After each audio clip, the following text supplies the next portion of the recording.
Hey, welcome to After Another Adventure. I'm Randy. What's all the hype about the sugar beet harvest? Do they actually earn that type of money? Is it cold work? It's October. Is it dirty? Is it muddy, dusty? Where do you stay? Can couples work together? How long are the work days? When does the harvest begin? All these questions will be answered following this. Stay tuned.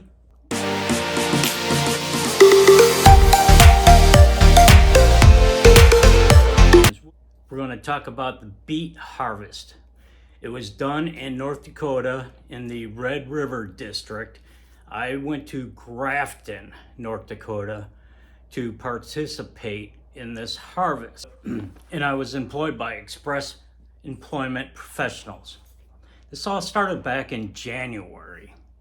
And I put in an application online and I was contacted by Ruth Ann. And this continued each month. She would contact me, get more information, talk to me more about it, see if I was really truly wanting to be employed to participate in this harvest. It's long enduring 12-hour days, and you're out in the elements, and I was at the border of Canada, pretty much, within 25 miles. So it was constantly windy, so you had to deal with the elements. She wanted to be sure that it was a fit for me and a fit for them. During this process, I went through all the paperwork, sent her my IDs, tax information, bank information, because it's going to be direct deposit. And July, I was contacted again and given a specific go date. And I was going to report in September. And August, she contacted me again and she gave me a date to report, September 20th. I was to report at the campground. They supply you a campground. It might have full hookups, it might not. If it does not have full hookups, they will get a honey wagon come out and pump your gray tank and your black tank for you on a weekly basis or twice a week, depending on your needs. I got to the campground September 20th. I got all set up, and this is the site. All right, getting set up, getting close to it. Sites are small, cramped. Not pleased with that, but I'll be working. Got the satellite up, got the dish up, and this is a person in site 4. That's how close you are.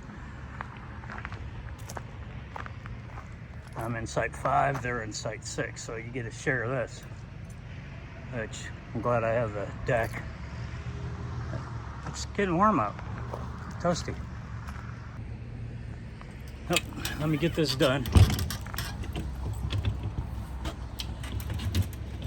So I have a lot to do, so talk to you in a few. The campground is nice. If you have bigger rigs, you get more space. I'm not sure the reasoning behind this, but they do. Once I got all set up and I got familiar with the town and where I needed to go the following day, I was supposed to report at 1 o'clock at the Drayton Community Center. And that's where the facility, the crystal sugar plant is. So I reported at 1 o'clock. Processing plants.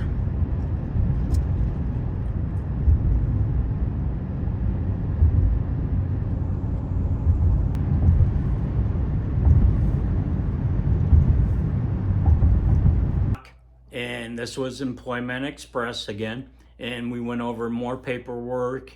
I got all my PPE equipment, hard hat, vest, and safety glasses. Went over a safety video, signed some more paperwork, and I was told that I would be at the St. Thomas site.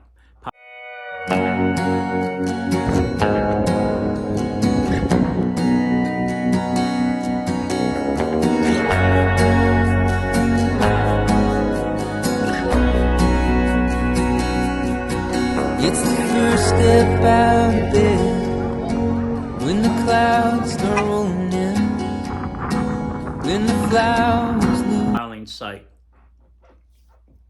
There are 9 different piling sites in this district.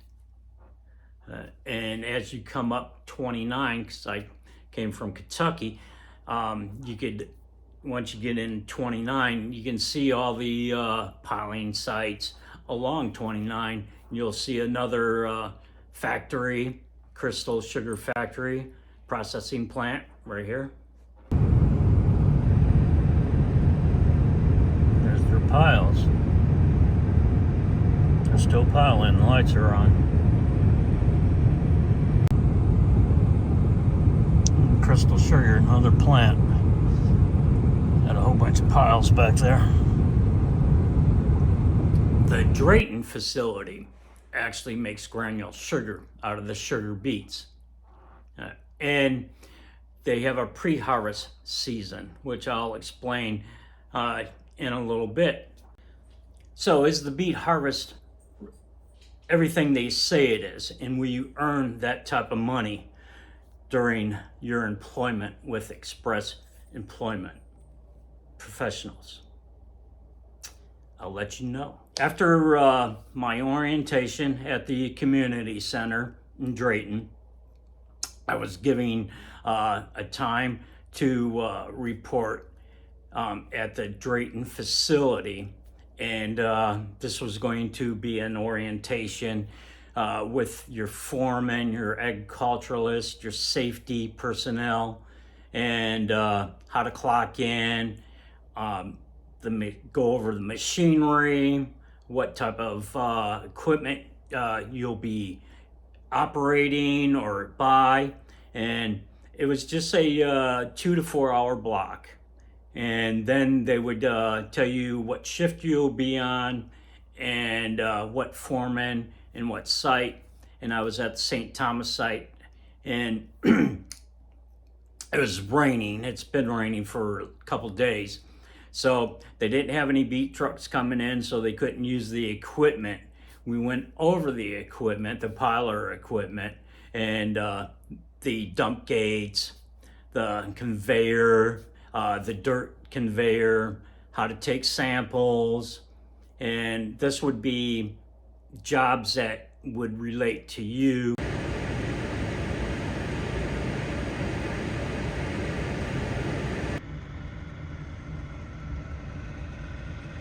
Boom operator, pile operator, reliever. And what I mean as reliever is they already have pile operators who've been there for quite a long time. And what you'll do is you'll train to relieve them for their breaks, bathroom, emergency, whatever. And we'll go over that in a little bit. After the orientation and how to clock in, they give you a number, what you would use on the passcode, and it'd take a picture. After all that was done and gone all over the safety introductions, they told us that we'd have 3 to 4 days off. They give you an 800 number to call at your site to see if you're working because of the weather. You're supposed to call it a half hour before you go in, and it'll tell you if they're working or not. There's 2 requirements. It has to be dry, can't be raining, and the temperature. Temperature has to be a certain degrees. The best temperature for harvesting would be in the 50s, right, by 50, 55. If it gets warm, the beets will heat up, and that's not good. And especially when you stack them into piles that you'll be piling them in. So I had 4 days off, actually. I reported Tuesday morning to St. Thomas. That was pre-piling. They're not in the full harvest yet. That's coming along. This was September 28th, 27th. And we're still pre-piling. It's where you're just piling the beets and they're coming in and hauling them to the factory to use during daily production. Your main harvest is what they're going to do is store them, and they're putting them in big piles. We started off at 26 feet and we ended up at 34 feet. Some of the other pilers were at 36 feet. And the reason being is they had a rain spell that came in and just made these beets big. The beets can be up to 7 pounds. And I mean, truckloads with beets this big. Here's a picture of them.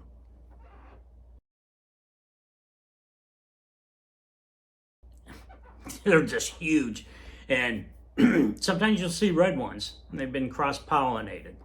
What they'll do is they'll store them in these piles, and once the season's over and the harvest is done, we'll have a groomer come in and a side-by-side, which has snow tracks on it, and he'll grade the top of it smooth and the side smooth, and they'll put one of the big white tarps over it and use them in the spring. But these culverts here,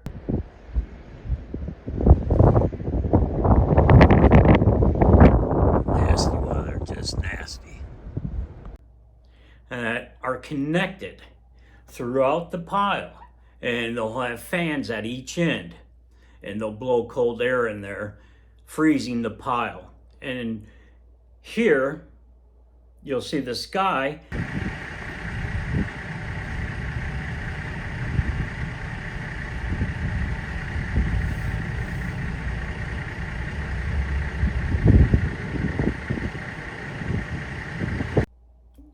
he's going to add a thermometer inside through the conduit, and they'll take temperatures.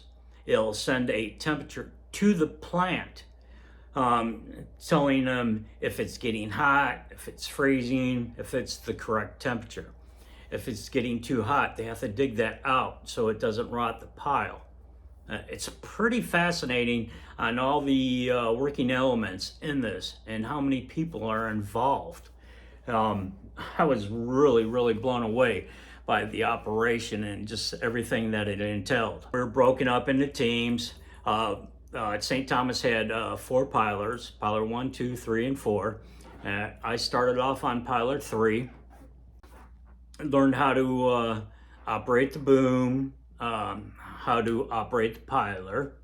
It's pretty neat. A little intimidating at first, but just jumped in, started operating it, and you operate the right-hand side, the left-hand side. As the trucks come in, you open and close the dumps. As the trucks leave, you'll lower the dumps and make sure that all the beets are off in the conveyor.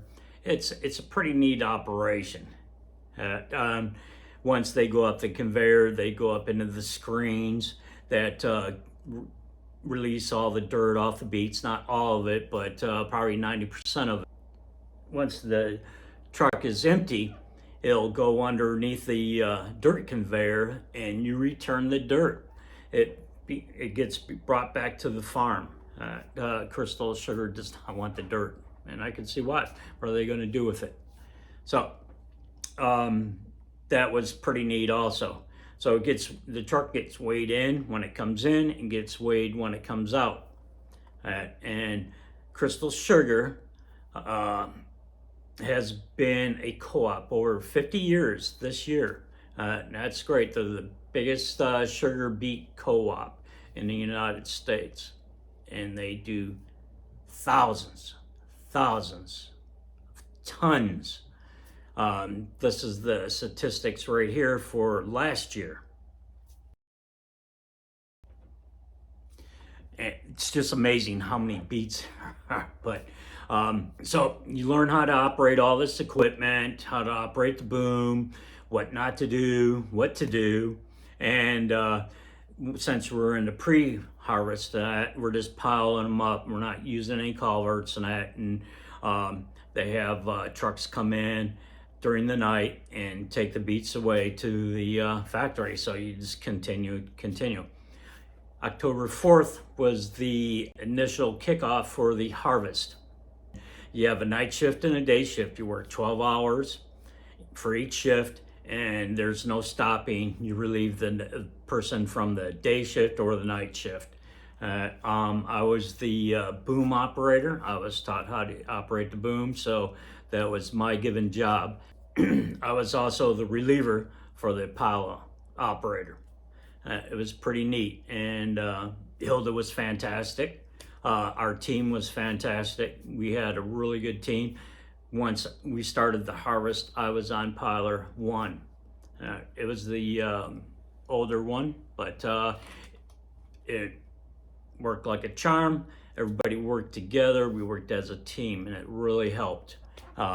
If I covered somebody on the left-hand side of the piler, and I'd have to take samples for them, and you'd have to ask the truck driver if they had a sample ticket, and if they did, you have to go over to the right-hand side and get a sample bag, put the sample ticket in there, and when the light went up on the piler for your side, you just hit the sample button, and the arm comes down with a bucket, and it grabs the beets, puts them in the chute, and drops them into the sample bag.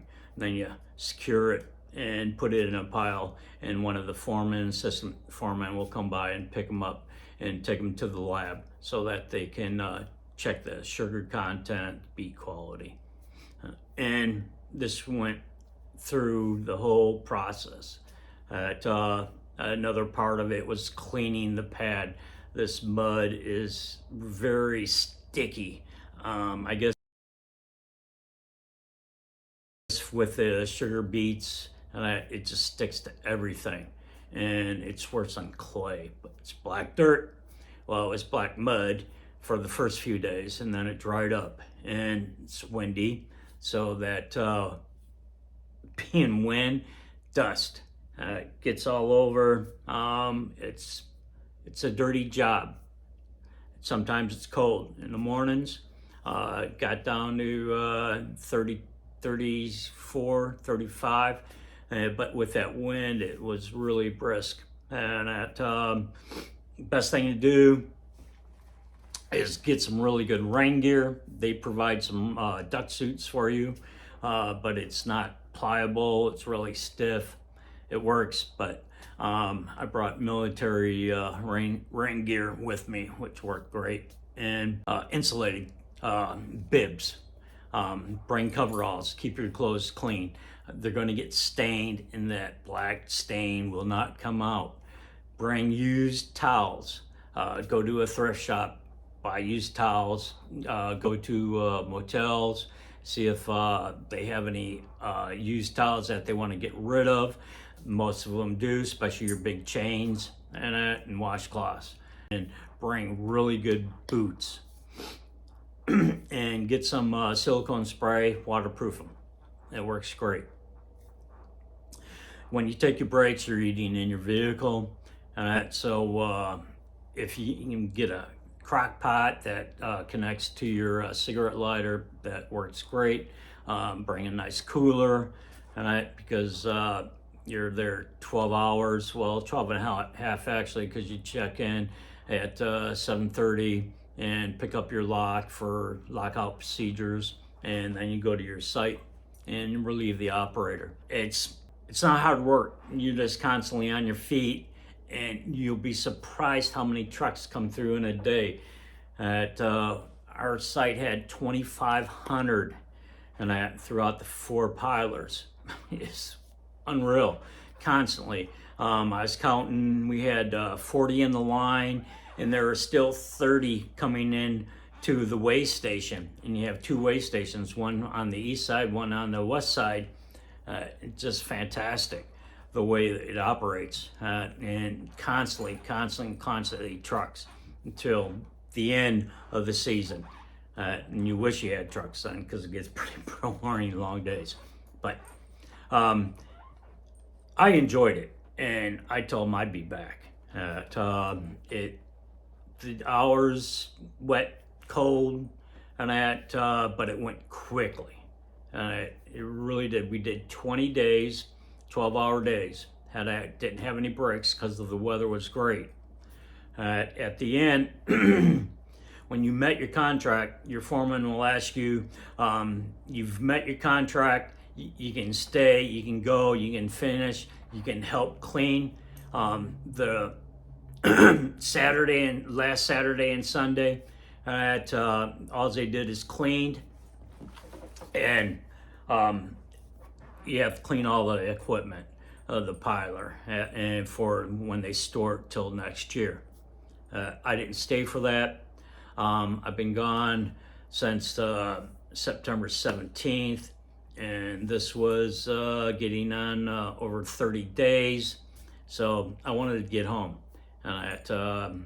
Even though that Saturday and Sunday was time and a half, Sunday was double time, and it was all right with me. I'd rather get home to my family, and home is home. So I left that, clocked out that Thursday. I packed up Friday, hit the road. I was home Saturday. Sorry, I just spent one night at one of the campgrounds along the way in Cedar Rapids, I believe. I stayed hooked up, and I just shot home.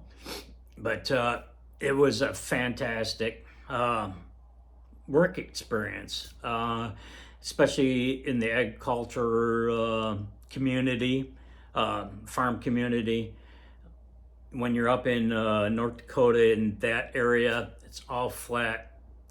If you want something to do, I'm in hiking and photography. I had to drive 60, 70 miles and that to find a place to go hiking, which was really nice gorge. And there's a link to the gorge here. I really enjoyed it. And yes, you do earn that type of money. Long as you are able to work that Saturday and Sunday, and you hit that time and a half and double time. Anything over 8 hours is time and a half. So you get 4 hours, time and a half, 8 hours, regular time. Next year they're raising the hourly rate. And they have skid steer operators, your piler operator, and foreman, safety. Once you go to the express employment, you'll see all the jobs listed. It was a really good encounter. I met some really nice people. The foreman was fantastic. Justin, he was a great foreman. Watch out for your safety. They'll teach you everything you need. And what they don't want is drama. Keep the drama at home. You'll see a lot. I've seen a lot of drama.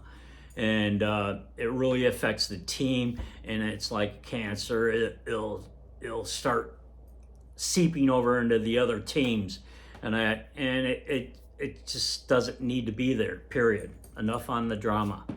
But it was great. Ruth Ann was a great person to work with. You'll meet her if you go to the community center. You'll meet her there, and she'll finish your paperwork, and you'll have a great time. Bring a lot of food. There is a store in Grafton, and it's Hugo's. It's a nice store, but expensive. All right. So make sure you bring enough food and enough warm clothes. So I did earn quite a bit of money. Since I left early, I didn't get paid that Friday, Saturday, and Sunday. But for the 20 days, $4,500. So not too bad. of retirement money. Most of the people who go there are work campers or retired. But again, happy trails, be safe, stay humble.